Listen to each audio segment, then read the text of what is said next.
Hello friends, நாங்கள் மதுரைக்கு ஃபேமிலியோடு ட்ரிப் போனதை பற்றி தான் நான் உங்ககிட்ட ஷேர் பண்ணிக்க போகிறேன். அதனால் எங்களுக்கு என்னம்மா அப்படின்னு நீங்கள் கேட்கலாம். நாங்கள் பண்ண சின்ன சின்ன மிஸ்டேக்கு நீங்கள் யாருன்னா போகும்போது அது பண்ணாமல் தவிர்க்கலாம் இல்லையா, அதுக்கு யூஸ் ஆகும் இந்த வீடியோ. இது ஸ்கிப் பண்ணாமல் ஃபுல்லாக பாருங்கள். நாங்கள் எங்கெல்லாம் போனோம், என்னெல்லாம் பண்ணோம், என்னெல்லாம் நீங்கள் பண்ணக்கூடாது அப்படின்றதையும் நான் இந்த வீடியோவில் உங்களுக்கு நான் சொல்லிடுறேன். வாங்க வீடியோக்குள்ளே போகலாம்.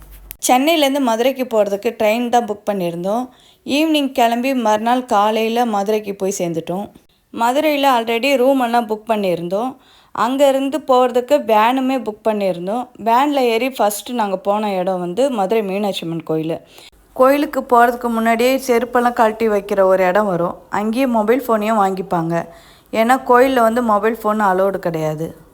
நாங்கள் உள்ளே நுழைஞ்ச உடனே காலியாக இருக்குது, எதுக்கு ஸ்பெஷல் டிக்கெட் வாங்கணும், நேராகவே போயிடலாம் அப்படின்னு நினச்சி உள்ளே போயிட்டோம். அந்த கோயிலை பற்றியும் தெரியாதா ஃபஸ்ட் டைம், அதனால் உள்ளே போனதுக்கப்புறம் தான் ஒரு பெரிய க்யூ நிற்கிது. அந்த க்யூவில் கொஞ்ச நேரம் நின்று அதுக்கப்புறம் தரிசனம் பார்த்துட்டு வெளியே வந்தோம். இந்த மாதிரி ட்ரிப்பு இல்லை டூர் மூலமாக போகிறவங்க தயவு செஞ்சு செலவோட செலவாக ஸ்பெஷல் டிக்கெட் எடுத்து தரிசனம்லாம் சீக்கிரம் பார்த்துட்டு வெளியே வந்தீங்கன்னா அடுத்து ஒரு 2 இடம் எக்ஸ்ட்ரா நீங்கள் சுற்றி பார்க்குறதுக்கு உங்களுக்கு டைம் கிடைக்கும். அந்த கோயிலுக்கு வெளியே பூக்கடையில் செண்பகப்பூ என் பொண்ணு ஆசைப்பட்டு வாங்கினது எவ்வளோ அழகாக இருக்குது பாருங்கள், நல்ல வாசனையாகவும் இருந்தது. கோயிலேருந்து வெளியே வந்த உடனே நாங்கள் போன அடுத்த இடம் வந்து ஃபேமஸ் ஜிகர்தண்டா. நீங்கள் வேறு கடைக்கெல்லாம் போயிடாதீங்க, தயவுசெய்து ட்ரெடிஷ்னல் கடைன்னு ஒன்று இருக்கும் ஃபேமஸ் ஜிகர்தண்டாலேயே, அதுக்கு போங்க. உண்மையிலேயே அந்த ஃப்ளேவர், அந்த கலரே பாருங்களேன் எப்படி இருக்குது பாருங்களேன். அதேமாதிரி பாசந்தியும் அவங்க சூப்பராக இருக்கும், மஸ்ட்டு ட்ரை பண்ணி பாருங்கள். பண்ணிவிட்டு எப்படி இருந்ததுன்னு கமெண்ட்லேயும் சொல்லுங்கள் போனவங்க. அடுத்தது நாங்கள் போன இடம் திருமலை நாயக்கர் மஹால். சூப்பராக இருந்தது. இந்த இடம் ஃபோட்டோக்கெலாம் அவ்வளோ அழகாக இருந்தது. வீடியோ கவர் பண்ணவே முடியல, அவ்வளோ பெருசு, எவ்வளோ பெரிய பெரிய தூணுங்கள்லாம் இருக்குது பாருங்கள். இதை நான் கொஞ்சம் வீடியோவும் கவர் பண்ணியிருக்கேன். ஏதோ என் நாலேஜுக்கு தெரிஞ்ச வீடியோ எடுத்திருக்கேன். அந்த இடத்த ஒரே டைமில் முழுசாக கவர் பண்ணவே முடியல, அவ்வளோ பெரிய இடமா இருந்தது. நீங்கள் மதுரைக்கு வந்தீங்கன்னா கண்டிப்பாக நீங்கள் பார்க்க வேண்டிய இடத்துல இதுவும் ஒன்று. ரொம்ப நல்லா இருந்தது.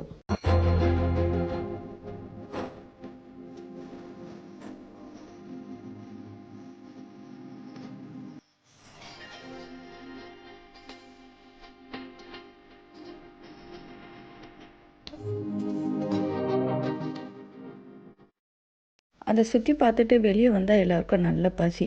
சரி, நல்ல நான்வெஜ் ஹோட்டல் மதுரைக்கு வந்திருக்கோம் சாப்பிட்லான்னு ரொம்ப ஆசையோடு பார்த்தப்போ பவர் ஹோட்டல் தான் முதல்ல நினச்சோம். அது கொஞ்சம் டிஸ்டன்ஸில் இருந்ததுனால நாங்கள் வழியிலே வேறு ஹோட்டல்னு தேடினப்போ அம்மன் மெஸ்ஸு வந்து பிள்ளைங்க நெட்டில் பார்த்துட்டு சொன்னாங்க.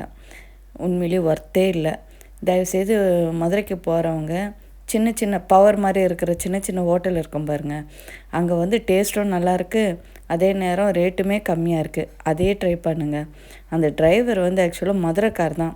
ஒரு வார்த்தை கூட இங்கே இப்படி இருக்கும் அப்படி இருக்கும் எதுவுமே சொல்லவே இல்லை.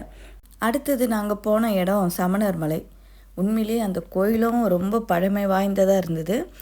சின்ன கோயில் தான், நல்லா இருந்தது.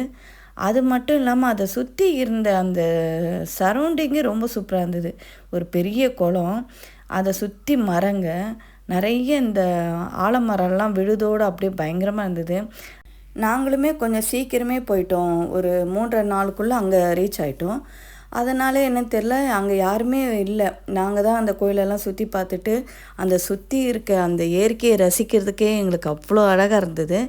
நீங்களும் போனீங்கன்னா இந்த இடம் கண்டிப்பாக மிஸ் பண்ணாதீங்க. மலை ஏறணும்னு நினச்சோம், ஆனால் வெயில் நேரம், நம்ம செருப்பு இல்லாமல் போனால் அந்த டைமில் வந்து ரொம்ப கால் சுடுன்றனால நாங்கள் ட்ரை பண்ணல. நாங்கள் ரொம்ப நேரம் டைம் ஸ்பெண்ட் பண்ண இடம்னு சொன்னால் இந்த சமணர் மலை தான். அதில் நான் ரொம்ப நேரம் டைம் பண்ண இடம் இந்த மீன் பக்கத்தில் தான். இந்த குளத்தில் நிறைய கேட்ஃபிஷ் இருக்குது. அதை பார்த்து ரசிச்சுக்கிட்டே இருந்தீங்கன்னா உங்களுக்கு டைம் போகிறதே தெரியாது, அவ்வளோ அழகாக இருந்தது பார்க்குறதுக்கு. அதில் அந்த ஃபிஷ்ஷு பார்க்க போகிறவங்க அந்த மலையை ஒட்டி தான் இந்த குளம் வரும், பெரிய குளம் வரும். ஸோ அந்த சர்க்கிள் மாதிரி இருக்கும். அதனால் அந்த இடத்துக்கு போகும்போது மட்டும் கால் ஜாக்கிரதையாக வச்சு பொறுமையாக நின்று அதுக்கப்புறமா அந்த மீனை பாருங்கள். ஏன்னா கொஞ்சம் சறுக்குச்சுன்னா நீங்கள் அப்படியே தண்ணிக்குள்ளே தான் போயிடணும், அந்த மாதிரி தான் இருக்குது. அதுக்கப்புறம் ஈவினிங் ரூமுக்கு திரும்பினதுக்கப்புறம் நைட்டு சாப்பிட்றதுக்கு பவர் ஹோட்டலில் நாங்கள் பகலில் மிஸ் பண்ணனால நைட்டில் எல்லோரும் சாப்பிடல, கொஞ்சம் பேர் போய் சாப்பிட்டோம். அதுக்கப்புறம் பருத்தி பால் எல்லாருமே ஆசைப்பட்டோம். நாங்கள் தங்கி இருந்த இடத்துல இருந்து ரொம்ப தூரம் நடந்து கடைங்க ஏதாவது இருக்கும், பருத்திப்பால் கிடைக்கும்னு ரொம்ப ட்ரை பண்ணோம். கிடைக்கவே இல்லை. அப்புறம் ஒரு ஆட்டோக்கார்கிட்ட கேட்டோம். அவர் ஆட்டோலேயே கூப்பிட்டு போய் ஒரு கொஞ்சம் தூரம் தான், ஆனால் ஆட்டோவிலே கூப்பிட்டு போனார். அங்கே போய் இவரை தான் இன்ட்ரடியூஸ் பண்ணார். உண்மையிலே அவ்வளோ தூரம் அலைஞ்சதுக்கு அந்த பருத்திப்பால் அவ்வளோ டேஸ்ட்டாக இருந்தது. நான் 2 வாட்டி வாங்கி குடித்தேன். அவர்கிட்ட ஃபோட்டோவுக்கு போஸ் கொடுங்க அப்படின்னு சொன்னேன். உண்மையிலே பாருங்கள், அவர் எவ்வளோ